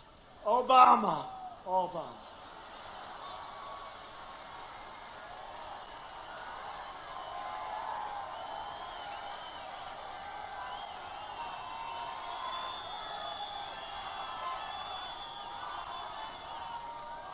So here's Obama. This is U.S. home ownership rate. So I think it's the lowest in 51 years or something. Look at that line. So let's see, he started right there. Good job, Obama. The American dream. The American dream to own a home. Good job.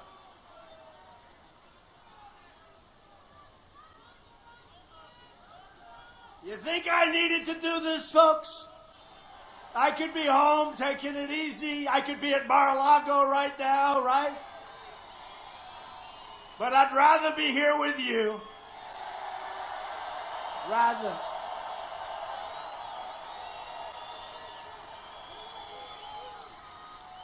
So this is total national debt. Okay? The beginning and today. Look at that. Isn't that wonderful? You know, the bad part about this, look at that number, look at those numbers, double, more than double.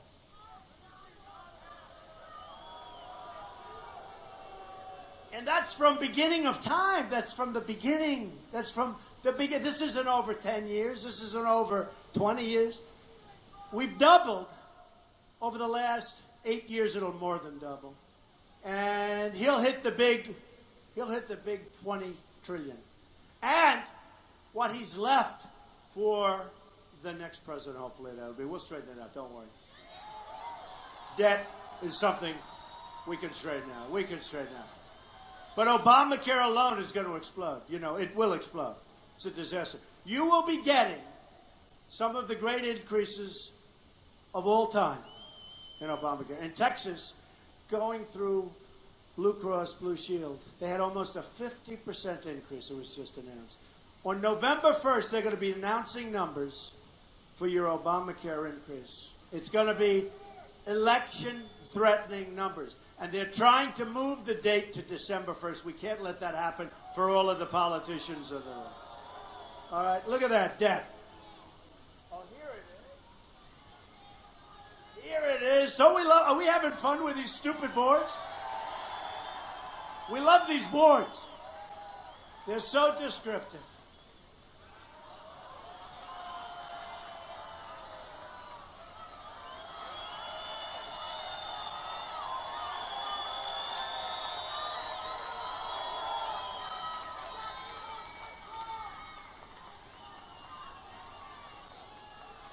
So the hedge funders. Now, I know the hedge funders, many of them. Some are friends of mine. Many are buying apartments from me. I got them all over the place. They're in my clubs. Nothing wrong. But these are killers, folks. These are not people that say, Hillary, I'm giving you $5 million because I think you're so wonderful. They don't want that. They give money for lots of reasons, folks. It's not because they think she's wonderful.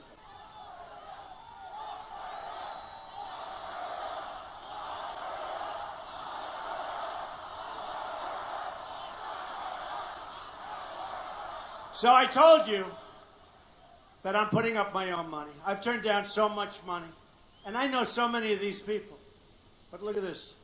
Hedge funds. So the hedge funds have given her, as of a month ago, $48.5 million. Folks, you got to understand them. Oh, they're going to be angry at me. They'll be calling me, we're dropping out of your club. Who cares? I don't care. But look at this. Hillary, crooked Hillary Clinton, $48.5 million. Trump, $19,000. I think I'll give it back. For $19,000, I'm better.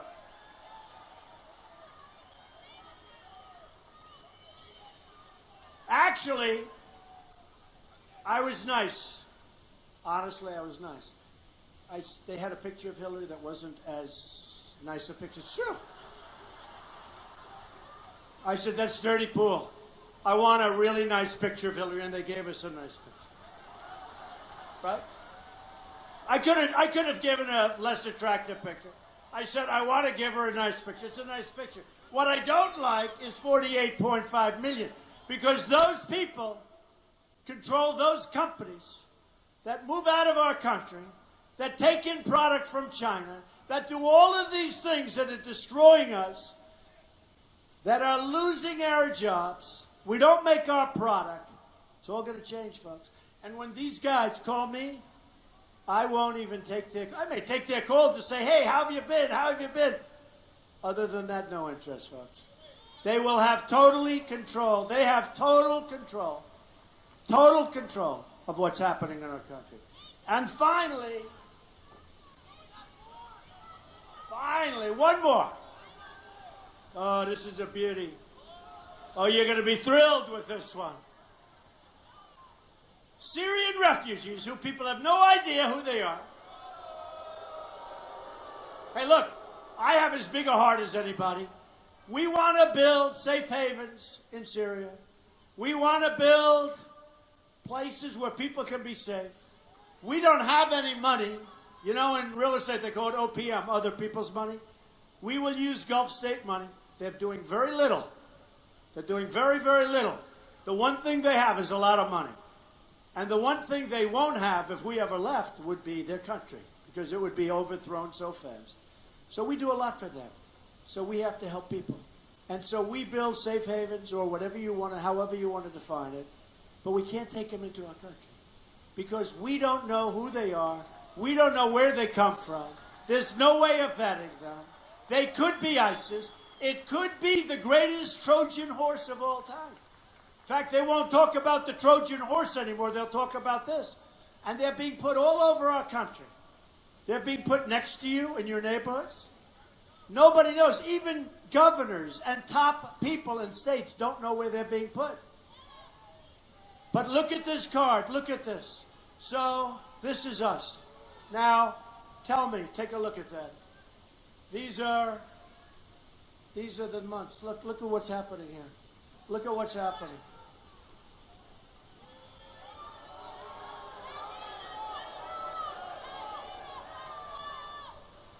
And I just read you in Germany, tremendous, they went to blow up one of the big stadiums full of people. Look at this. Look at this. This is what's happening to our country. And we have enough problems. We don't need this problem on top of everything else. We don't need it. And here's the bad news. Hillary Clinton wants to raise the number that Obama's bringing in by 550%.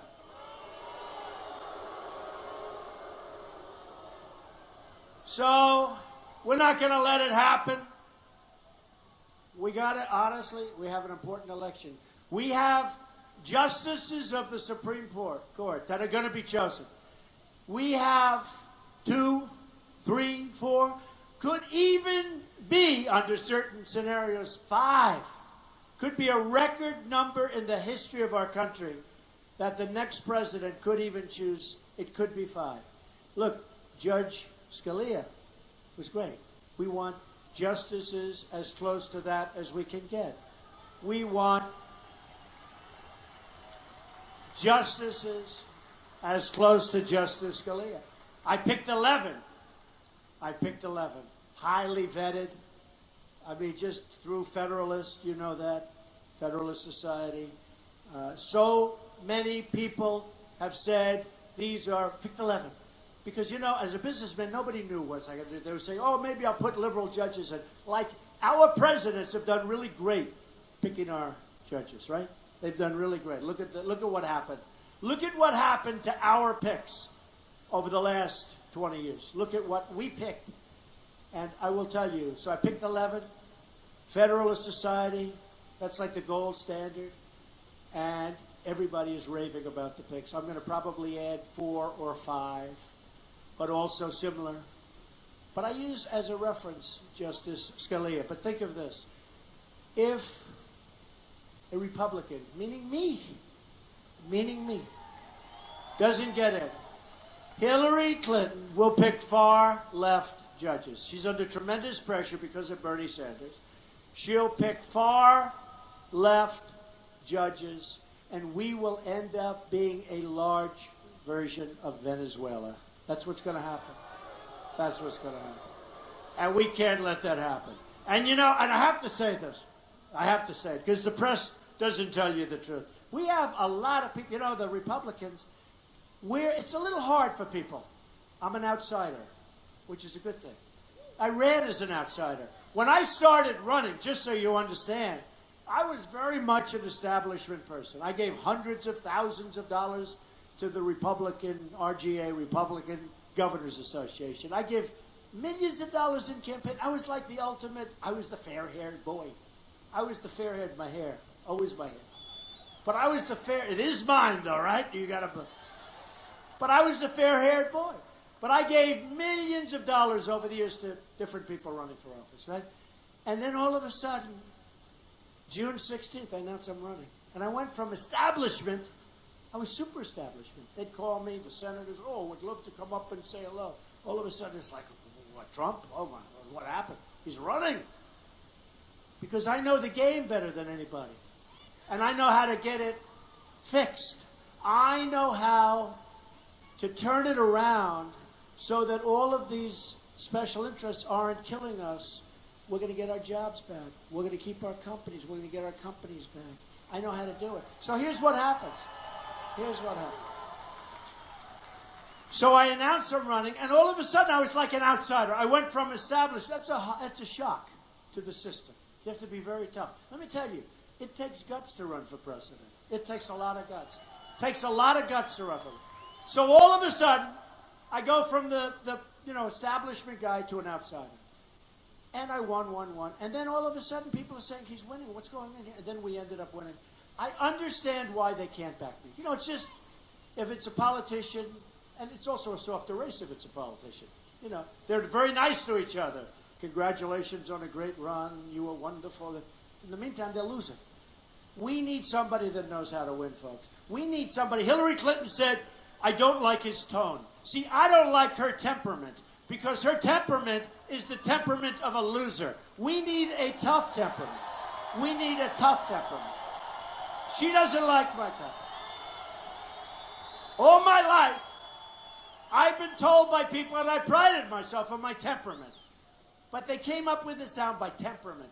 My temperament has won me. So I have built such an incredible company. Some of the greatest assets in the world. Very low debt. Tremendous, just a great company. But all of a sudden, I'm being challenged on temperament. It was always my strength. Because some professional on Madison Avenue came up with this idea, challenge temperament.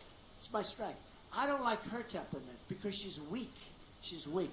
And when you have ISIS chopping off heads, burying people in the sand, dropping people in a steel cage into the ocean and into water, and drowning many people at a time, and then I hear her talking about my temperament. My temperament's going to win for us, folks. It's going to win for us. And they say, do we trust him with nuclear? Let me tell you, I'm the last one. I'm the last one. She voted for the war. She wanted to go into the war in Iraq. I didn't. I mean, you will see, because you're going to learn, because I really think we're going to win.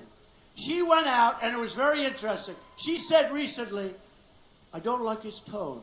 His tone. They're chopping off heads. They're worried about my tone. They're chopping off heads. Here's what we're going to do, folks. We are going to replenish our military. It's totally depleted. And we're going to knock the hell out of ISIS. We have no choice. We're going to take care of our vets. We're going to have strong borders.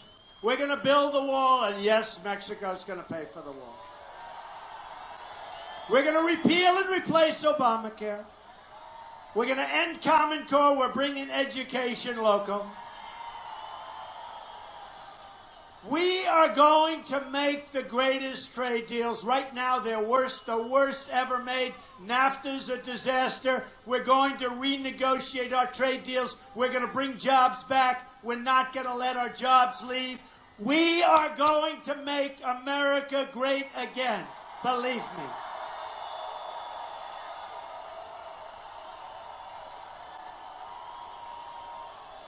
On November 8th, it is so important that you get out and vote. I saw a poll today that we're tied. It can't be a possibility. We got it. You've got to get out and vote.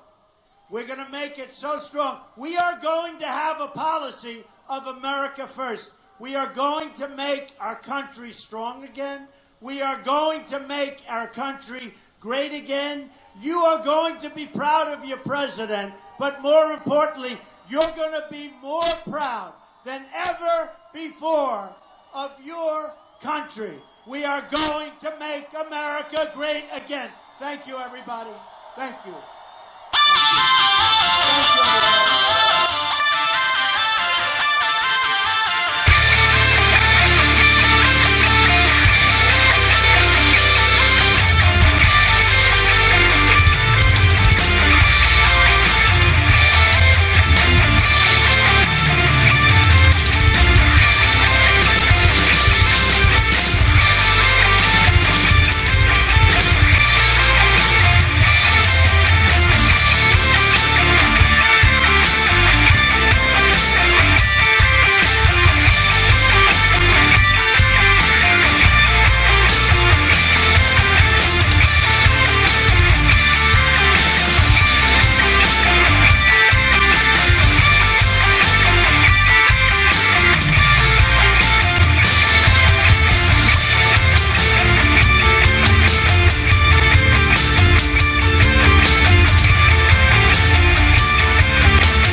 Introducing Smithsonian Earth, a new streaming subscription service that brings fascinating creatures and landscapes